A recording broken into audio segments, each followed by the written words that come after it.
heaps of fun because there's so much space to run around, beautiful features. There's lots of games to be played.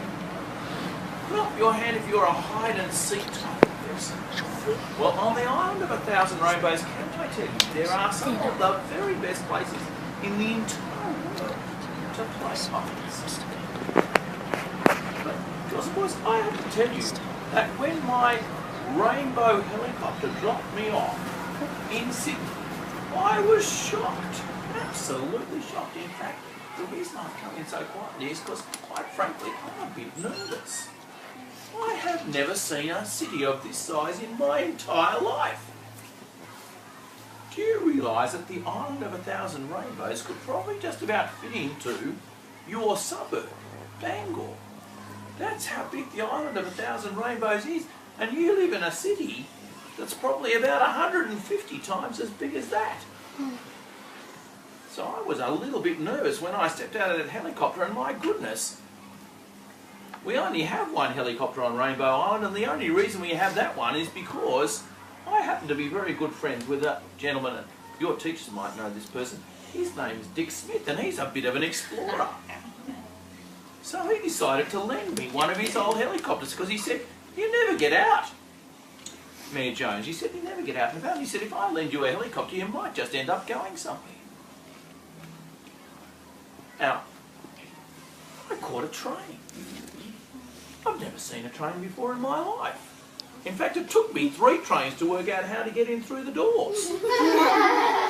Can you believe that? And then somebody said I should go around and have a look at Sydney Harbour. So I booked a little cruise on a ferry. Well, I thought a ferry would fly. They fly.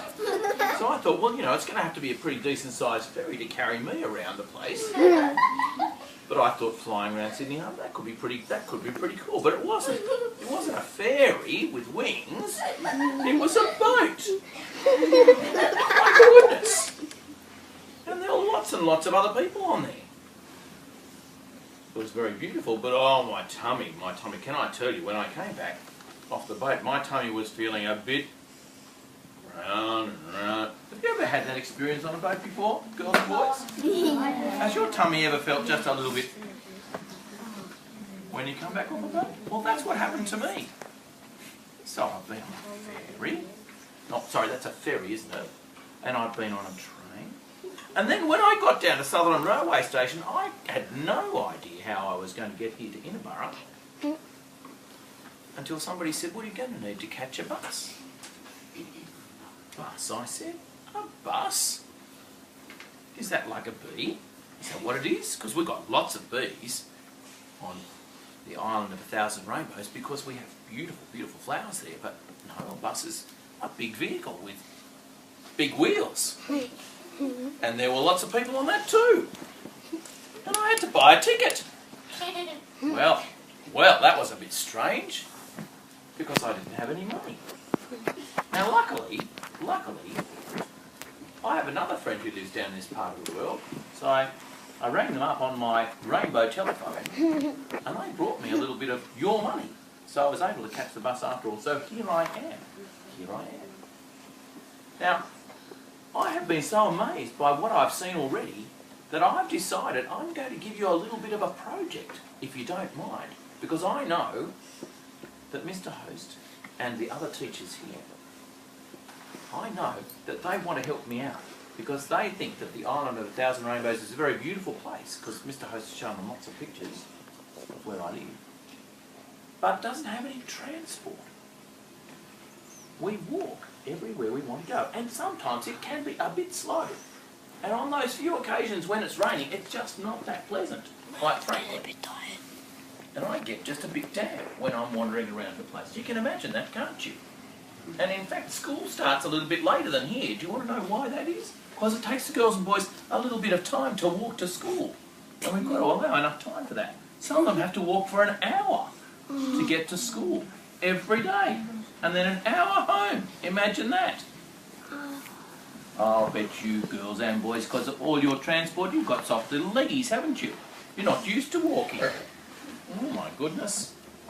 perhaps you better come and visit the Island of 1,000 Rainbows and do a bit of walking, and then you'll find out how good your legs can really be. Very useful little things, legs. So, will you design a transport system for me, please, for my island? To help the people of the Island of 1,000 Rainbows to get to where they need to be. To work, because of course they need to work. Everybody needs to work because it makes them feel good, it makes them feel productive. It makes them feel like they're making a difference in the world. And to help our girls and boys get to school and home, that's important too. And for our people to get, because you know, if you design a good transport system, lots more of my friends from the Island of 1,000 Rainbows, they'll be able to come and visit you in Sydney. If you design some really good transport systems for them. Now, I don't have a huge amount of money in my bank account, unfortunately. So, I know that we could have some land transport, and we could have some sea transport, and we could have some air transport.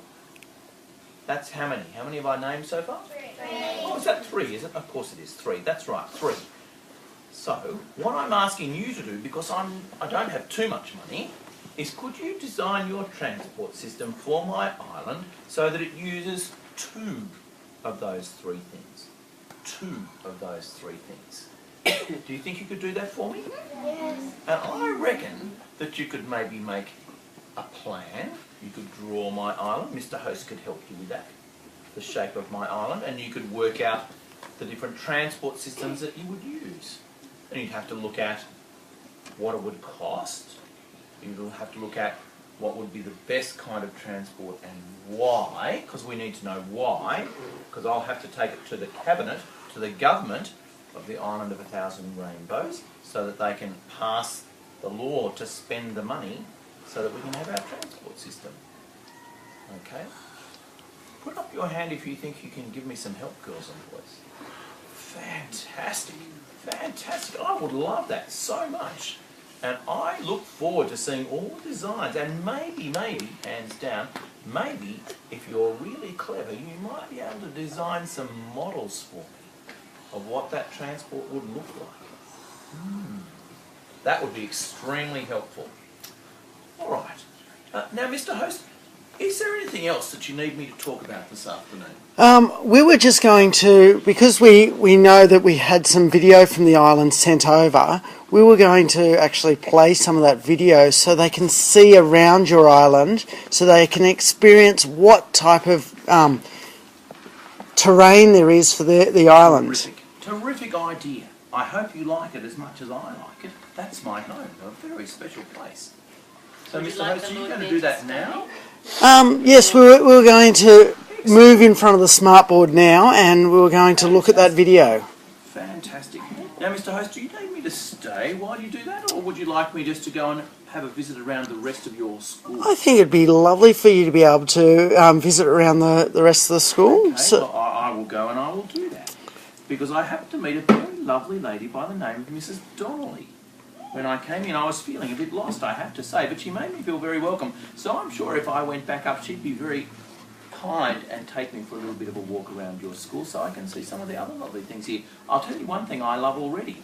I love all your gardens. Gardens are fabulous. Can I tell you that on the Island of 1,000 Rainbows, we just love our gardens. Okay? It's very important to look after our environment. So there's a little clue with your transport systems too. Please, with your transport systems, can you design something that will help us to look after our island and not wreck it? Because we want it to stay beautiful. Thank you for making me feel so welcome. I feel a whole lot more comfortable now than I did. I was very, very nervous at the beginning. But thank you. Do you have a question? Yes. And what's your name? Yes, Sienna. That's a very beautiful name. Yes, Sienna. What's your government's name? Oh, my government. Well, my government is called the Government of the Island of 1,000 Rainbows. Okay? And it's just like here in Sydney. We just have what's called a cabinet. So a cabinet is full of ministers. It's not a cabinet full of cutlery here. We don't just have knives and forks in there, you know. We've got people with brains. Ministers. Like councillors. Do you have a local council here?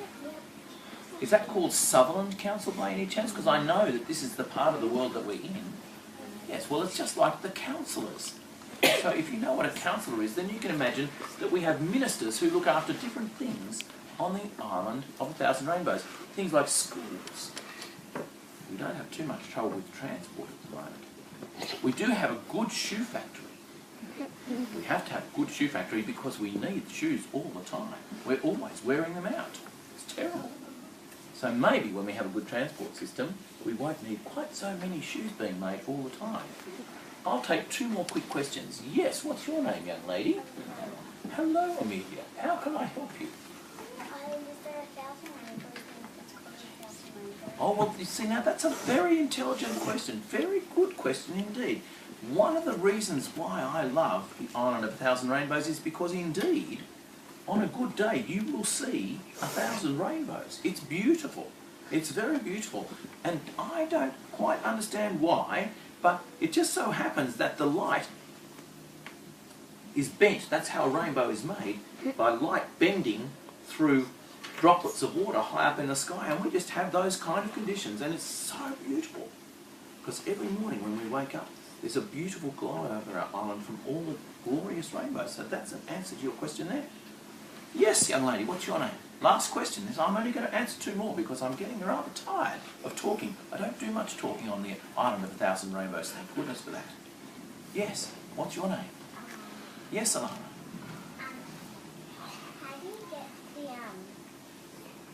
all the equipment to build all your houses? Now, that's a very smart question. It's a very smart question.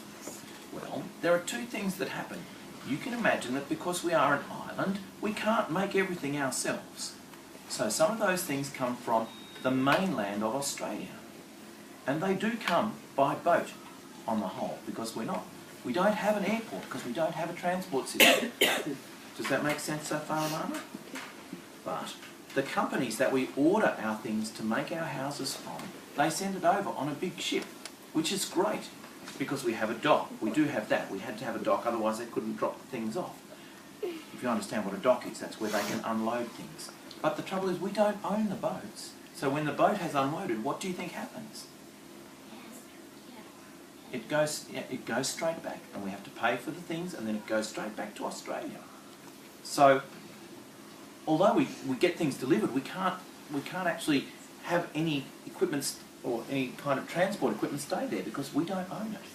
Now, your question might also be about what happens when all the stuff arrives. Well, believe it or not, we have to use wheelbarrows and other sorts of equipment to carry everything all over our island. And it does take quite a long time, especially when you're building a house. Can you imagine how many wheelbarrows full of bricks you might have to move? So that's why, having seen what you do in Sydney, it would be so good for you to design a transport system to help us with our island. And I think Alana's raised a good point, because we'll not just need a network, so whether that's roads and railways, whatever that is, we're going to need some vehicles, aren't we? Because we don't have any. I don't have a mayoral car. I'll let you in a little secret. I ride a bicycle. That's my mayor's vehicle. I ride a bicycle. And of course you might predict it's coloured in rainbow stripes. Because I live on the island of 1,000 rainbows. So, I think that's enough questions for now, and I will look forward to seeing you again, because I know that Mr. Host will be very kind and he'll invite me back when all your transport systems are ready, so that I can have a little look and we can do some talking about which ones we might choose for the island of 1,000 rainbows. Alright? So thank you for your hospitality, and I'll see you again soon. Let's give Lord Mayor Rainbow a big See you later.